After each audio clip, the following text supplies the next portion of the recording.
Hello, hello, everyone, and welcome back to Airdomo's Beyond Borders. I'm Stephanie, co-founder of Airdomo. Summer is right around the corner, and that is when Europe really shows itself off. The light is longer, the towns come alive, and it's not a coincidence. It's when most international buyers actually fly over and start to look at property.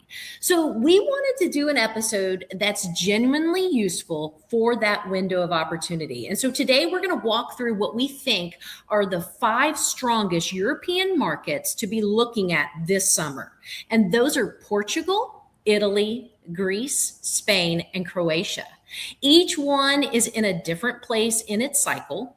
Each one attracts a different kind of buyer, and each one has something change in the last 12 months that you should know about before you book a flight. So, Charles, how about this? You want to set the table for this? Yeah, absolutely. This is such a great topic as we crack into summer and start to think about travel and think about lifestyle and exploration. And I think the 5 that we're hitting on today are very special. But the thing to know is that the game has changed a lot in the last few years. So it's the Europe of 2026 doesn't look really anything like, say, 2019 or pre-COVID in terms of things like golden visa, things like inventory, things like cost. Everything, all the rules have been rewritten significantly in those markets in the last few years. So you got to pay attention. You got to come in with a really alert sense of what's happening in those markets.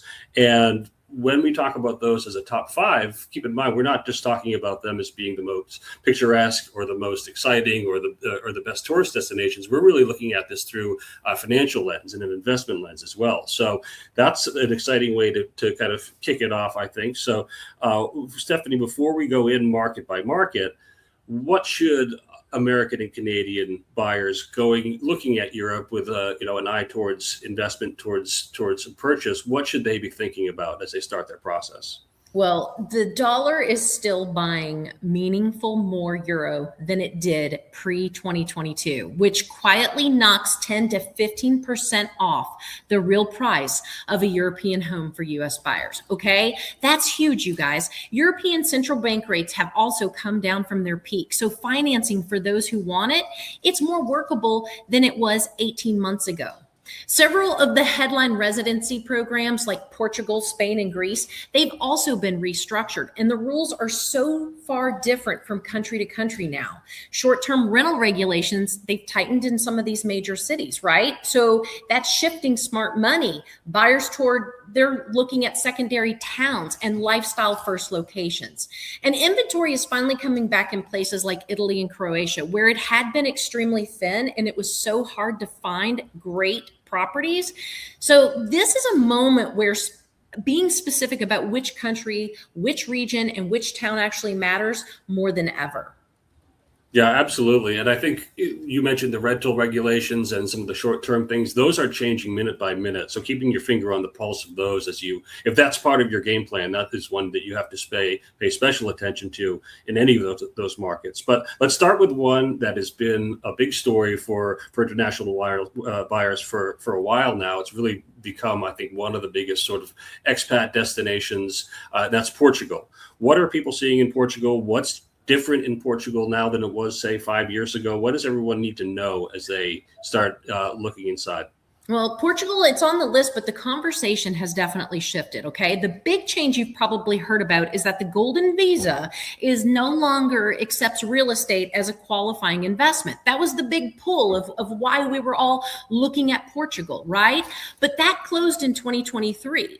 So that speculative wave, that pushing Lisbon and Porto prices up, everything became, astronomical. All of that's over with, okay? But what's left is actually something that's a little bit more interesting in our view, okay? The D7, which is the passive income, and digital nomad visas, those are still extremely active, and they're right pathways for most lifestyle buyers, okay? And this is where people really love to talk about this passive income. Lisbon, and they, these places have cooled from their peak, but they also remain extremely expensive, okay?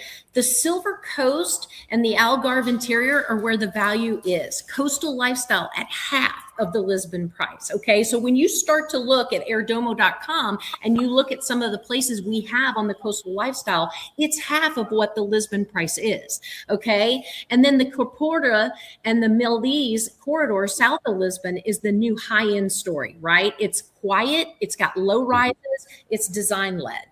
Yeah. So Portugal of our list, that's maybe one of the ones that's a little more mature, like the early easy money stage is probably gone past, but it's still got a great lifestyle play. It's still got one of the best sort of setups for folks owning properties internationally, and so retains its popularity and is still a great option to keep your eye on. But let's move to the next one that I'm kind of excited about, because I'm going to be there next week and I can maybe go house hunting and take some of our own advice over there. We're at Italy. Everybody, loves Italy. Everybody has watched Stanley Tucci prancing around and getting, all the great food and going to all the great locations. If you're thinking about buying there, what do you need to know in 2026? I tell you, Italy is having a genuine moment, all right? But it is the €1 home stories are real, okay? But they're a renovation project, not a finished home. And the renovation math has to make sense for you. But there's great opportunity here, okay? What we're actually seeing buyers move to is Pugili, and I'm going to mispronounce these names, so I apologize up front, okay? So, but there is so many opportunity to buy homes in these certain valleys in Puglia, in Ostunia, and Sister Mean. I don't know, Charles. I don't know about that one. Lydia. You're doing great. Okay, perfect. But this is where you can get restored estates with strong rental potential. People have gone in and they've started restoring this old architecture, right? And then Tuscany is still Tuscany, but the value has moved south toward Miramar and into Umbria. Lake Como remains the trophy market. There's a limited supply there, right? It's deeply international, but prices are firm. Sicily continues to offer the lowest entry point in the country with very strong tax incentives, right? The 7% flat tax on foreign income for retirees relocating to qualifying southern towns is still in effect. Milan is also the city to watch for on the investment side. It's Italy's strongest urban fundamental. Yeah, and Italy is one of those places where boots on the ground, local experience, expertise really does matter, because it changes. It's so hyper specific to the locality. Like it's hard to say one region is better than the other. It really comes down to the town or the village or the neighborhood within the city to really experience what's got value for you. But the next one up, another favorite of mine, Greece. And I think Greece gets overlooked sometimes. Why does it get overlooked, and what is what's the play with Greece? Well, Greece does. And look, Greece is the most undervalued of the major Mediterranean markets, okay? And here's the thing, the golden visa is still very active in Greece, okay? The threshold, though, has been raised to 800,000 euros in Athens, all right? There's several high demand islands. Let me tell you something about Greece, and here's what I love about it. Couple of my clients here in the United States, he knew that when they went to retire that they couldn't afford Florida, but they wanted this lifestyle of where could their money go for a long period of time? Where could they have island life? Where could they truly enjoy? And they ended up purchasing a bed and breakfast in Greece for 500,000 US dollars, and it's income producing.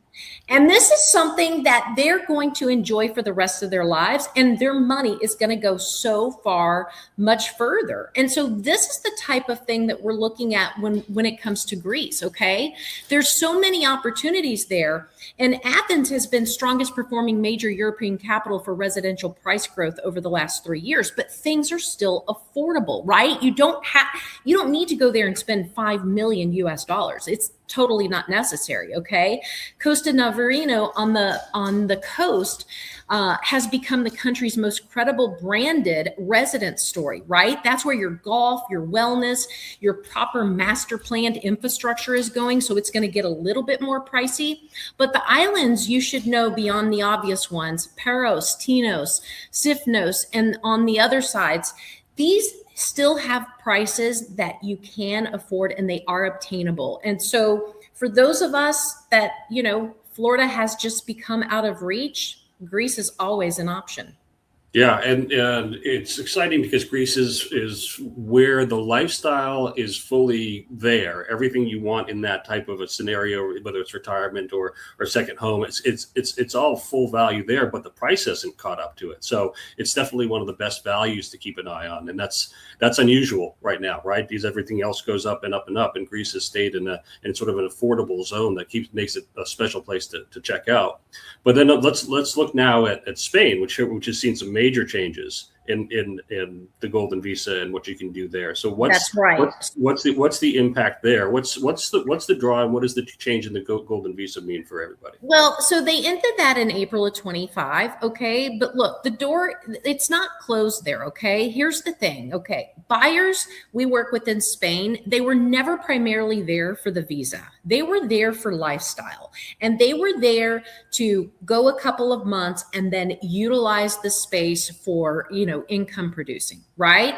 So the non-lucrative visa is still very much available if you do want to go and stay there, right? It's the right route for the retirees that want to go and make Spain their residence, okay? And for the passive income buyers. The digital nomad visa that launched in 2023, and that's an excellent for remote professionals. So if you've got a job where you can work anywhere in the world, Spain is an opportunity, right?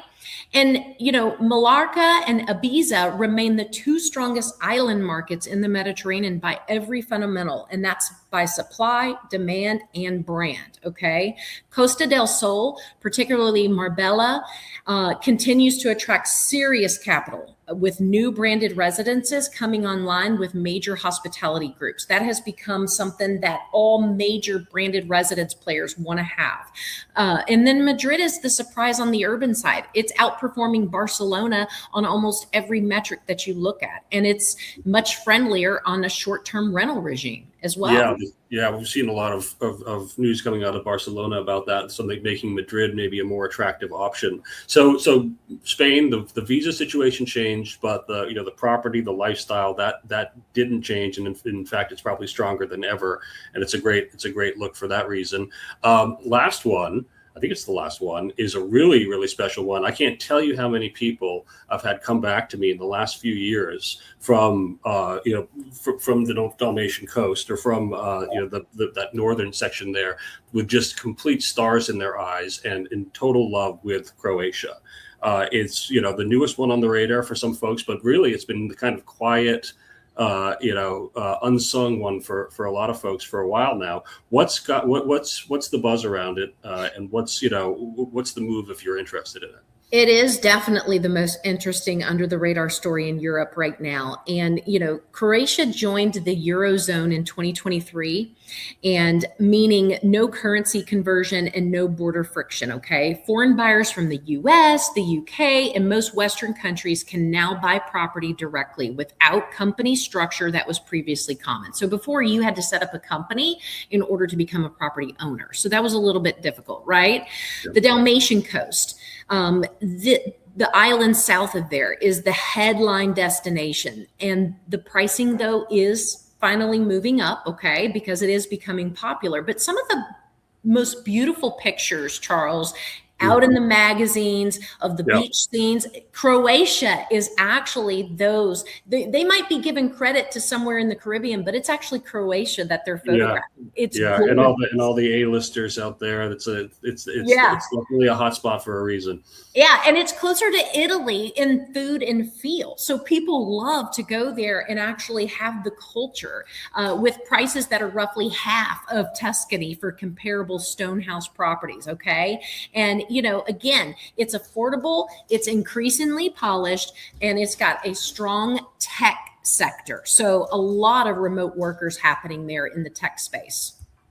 Yeah, so maybe Croatia is, what Portugal was 10, 15 years ago. It's in that opportunity space that earns it a really close look for folks that are looking for that type of lifestyle in Europe. So the infrastructure and ownership story has just caught up with the lifestyle in Croatia. That's a great window to be getting being first on the ground over there. So that's that's the short list for the summer. What's your favorite, Stephanie? What would you do if you were heading over there right now and with your wallet open? Well, my husband would say Italy because he's Italian, but I've always said Greece. But now, after the research I've done on Croatia, it's a hard choice. I'm telling you, I'm thinking Croatia because you know me, Charles. I always want a deal, so I think there might still be the deal there. Well, and you kind of make you reflected a good point, which is really to understand what's right for you. You got to you got to make the trip. You got to do it not in high season, not during a big event. Don't follow the crowds, don't do the tourist stuff, but just get to be a quiet local for a week in the shoulder season. Narrow your list down, get out there, get on the ground. That's really the best way. And then when it's time to talk, about the finances, about the residency, come to someone like an Airdomo, come over to talk with us, and we can help you with the hard questions about it. Yeah. And at Airdomo, Charles, we have active listings in each and every one of these 5 countries that we've covered today. So definitely get on our site, book a meeting with a global concierge team. We can walk you through the lifestyle, the legal pathway, and what's right for you all in one conversation. So you can get on there, browse European portfolios directly.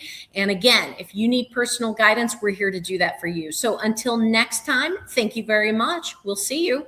Bye. Bye-bye.